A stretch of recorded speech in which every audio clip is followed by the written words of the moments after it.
Assalamualaikum warahmatullahi wabarakatuh. Perkenalkan, nama saya Rani Afianti dari kelas 11 IPA 4, nomor absen 31. Di sini saya akan menjelaskan tentang sistem reproduksi pada manusia. Yang pertama, sistem reproduksi pria. Sistem reproduksi pria terdiri dari beberapa bagian, antara lain, yang pertama adalah penis, berfungsi sebagai saluran kencing atau urin sekaligus tempat keluarnya sperma. Yang kedua, skrotum, berperan untuk menjaga suhu testis agar sesuai untuk memproduksi sperma. Yang ketiga, testis adalah alat kelamin bagian dalam, berfungsi untuk memproduksi sperma dan hormon testosteron. Yang keempat, epididymis, merupakan saluran yang keluar dari testis. Fungsinya adalah sebagai tempat penyimpanan sperma sementara. Yang kelima, saluran uretra, adalah saluran yang terdapat dalam penis dan merupakan akhir dari saluran reproduksi, berperan sebagai saluran keluarnya sperma dan urin. Yang keenam, vesicula seminalis, merupakan kelenjar yang menghasilkan zat yang berisi basa, fruktosa, hormon prostaglandin, dan protein pembekuan. Yang ketujuh, kelenjar prostat, terletak di bawah kandung kemih, berfungsi menghasilkan cairan yang bersifat asam. Yang kedelapan, kelenjar Cowper, menghasilkan lendir dan cairan yang bersifat basa, berfungsi untuk melindungi sperma dengan cara menetralkan urin yang memiliki pH asam yang tersisa dalam uretra. Selanjutnya, sistem reproduksi wanita.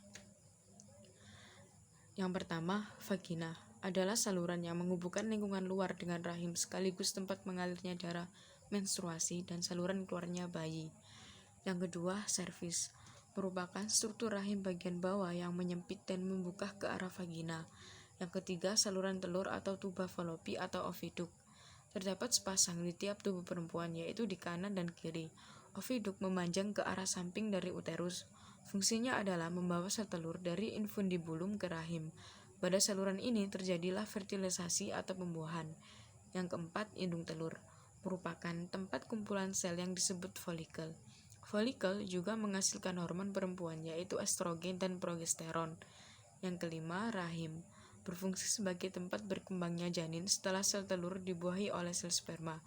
Dinding rahim atau endometrium berperan dalam pembentukan plasenta. Berikutnya adalah spermatogenesis. Sebelum membuahi sel telur, sperma harus melalui proses yang dikenal dengan spermatogenesis. Proses ini terjadi di dalam testis, sedangkan tempat penyimpanan sperma sementara terletak di bagian vas deferens. Proses spermatogenesis ini dimulai sejak kita mengalami pubertas. Setidaknya 100 juta sperma diproduksi di testis setiap harinya, dengan ukuran panjang sekitar 0,05 mm. Proses perkembangan sperma hingga dapat membuahi sel telur membutuhkan waktu sekitar 70 hari. Semua tahapan spermatogenesis terjadi di dalam testis, dan proses ini terjadi secara terus-menerus selama seorang pria hidup. Spermatogenesis menghasilkan satu spermatosit, yaitu sel sperma tahap awal yang nantinya akan membelah kembali dan menghasilkan 4 sperma yang lebih kecil ukurannya. Kemudian, oogenesis. Proses oogenesis dimulai dengan adanya mitosis dan meiosis. Mitosis adalah proses pembelahan sel yang menghasilkan 2 gamet identik, sedangkan meiosis adalah pembelahan sel yang menghasilkan 4 gamet, di mana masing-masing gamet memiliki jumlah kromosom setengah dari sel induknya. Seperti yang sudah dijelaskan sebelumnya, proses oogenesis berlanjut ketika masa pubertas. Oosit melanjutkan pembelahan meiosis 1 yang menghasilkan 2 sel haploid yang disebut oosit sekunder untuk sel yang lebih besar, sedangkan sel yang berukuran lebih kecil disebut badan kutu primer. Selanjutnya, oosit sekunder dan badan kutu primer mengalami pembelahan meiosis 2. Pada tahap ini, oosit sekunder akan membelah menjadi 2 sel, yaitu sel berukuran normal yang disebut ootit dan satu sel berukuran lebih kecil yang disebut badan kutub sekunder. Badan kutub primer yang dihasilkan bergabung dengan 2 badan kutub sekunder yang berasal dari pembelahan badan kutub primer, sehingga menghasilkan 3 badan kutub sekunder. Kemudian, ootit akan mengalami perkembangan lebih lanjut sehingga menjadi ovum yang matang. Sementara ketiga badan kutub sekunder akan mengalami degenerasi atau hancur. Selanjutnya, siklus menstruasi.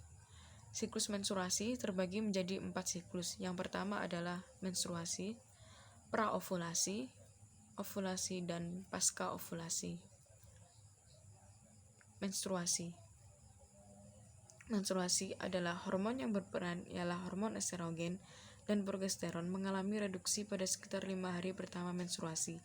Akhirnya, sel telur yang berada dalam lapisan endometrium pada uterus dilepas bersamaan dengan robeknya endometrium melalui pendarahan. Hasilnya dinding uterus berubah menjadi sangat tipis. Yang kedua, praovulasi. Mulai hari ke-5 sampai ke-14, fase praovulasi dimulai. Pada fase ini, hormon yang berperan yakni hormon FSH dan hormon LH. Kedua hormon tersebut menstimulasi sel-sel folikel untuk menghasilkan hormon estrogen dan progesteron yang membuat lapisan endometrium yang luruh terbentuk kembali. Yang ketiga, ovulasi. Fase ovulasi terjadi sekitar hari ke-14 dari total keseluruhan waktu siklus menstruasi, terjadi kurang lebih 28 hari. Pada fase ini, sekresi hormon estrogen sangat banyak, maka sekresi hormon FSH mulai menurun dan digantikan dengan sekresi hormon LH. Yang keempat, pasca ovulasi. Berlangsung pada hari ke-15 hingga hari ke-28, pada fase ini, folikel yang pecah berubah menjadi padat berwarna kuning atau yang disebut corpus luteum yang menghasilkan hormon progesteron bersama hormon estrogen. Hormon progesteron ini berperan dalam pemeliharaan pertumbuhan endometrium. Selanjutnya, kehamilan. Proses kehamilan secara singkat adalah terjadi fertilisasi antara sel sperma dan sel ovum di tuba Fallopi membentuk zigot. Selanjutnya, zigot akan tertanam di dalam endometrium dan kemudian berkembang menjadi morula, blastula, gastrula, diferensiasi, dan organogenesis membentuk janin. Janin akan dilengkapi dengan korion, amnion, yolk sac, dan allantois. Janin akan berada di rahim selama kurang lebih 40 minggu sampai siap untuk dilahirkan. Kelahiran. Persalinan dipengaruhi oleh hormon relaksin, estrogen, oksitosin, prostaglandin, dan JRH atau cortisotropin releasing hormone. Persalinan ada 3 tahapan, yaitu 1. Dilatasi serviks, pembukaan. Serviks dipaksa membuka lebar sekitar 10 cm untuk jalan kepala bayi. Tahap ini paling lama mulai dari beberapa jam hingga 24 jam. Yang kedua, kelahiran bayi. Bayi mulai bergerak melewati serviks dan vagina.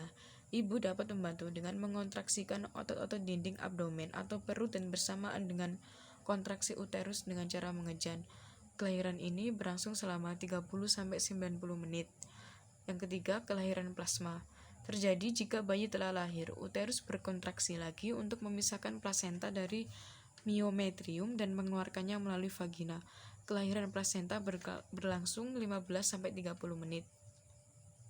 Program KB. Keluarga Berencana atau KB merupakan program skala nasional yang dikelola oleh Badan Keluarga Berencana Nasional (BKKBN). Tujuan program Keluarga Berencana: 1.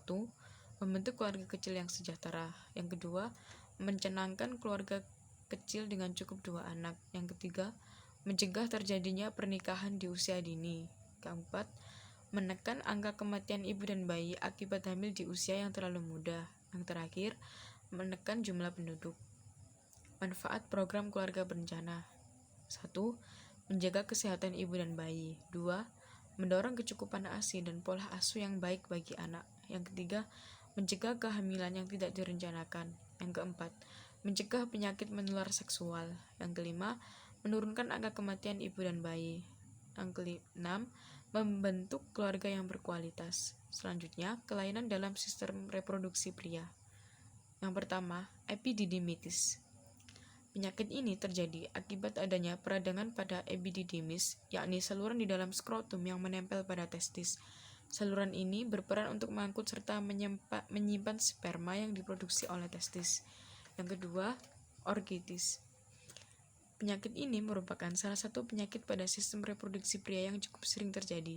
Orkitis adalah peradangan pada testis yang biasanya disebabkan oleh infeksi bakteri atau virus. Orkitis bisa menyerang salah satu testis maupun keduanya sekaligus. Yang ketiga, gangguan prostat. Prostat adalah kelenjar pada sistem reproduksi pria yang membungkus saluran kemih atau uretra. Kelenjar ini memproduksi cairan mani yang berfungsi untuk menyuburkan dan melindungi sperma. Gangguan pada prostat dapat berupa peradangan prostat, prostatitis, pembesaran prostat BPH atau kanker prostat.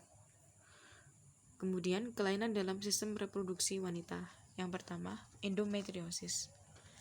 Salah satu penyakit pada sistem reproduksi wanita yang sering kita dengar adalah endometriosis. Penyakit ini terjadi ketika jaringan yang membentuk lapisan dalam dinding rahim tumbuh di tempat lain di dalam tubuh. Yang kedua, radang panggul.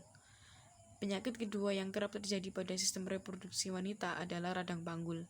Penyakit ini disebabkan oleh bakteri penyebab infeksi yang merambat masuk ke dalam panggul melalui vagina atau leher rahim. Yang ketiga, kanker pada organ reproduksi wanita. Kanker pada organ reproduksi wanita dikenal dengan istilah kanker ginekologi.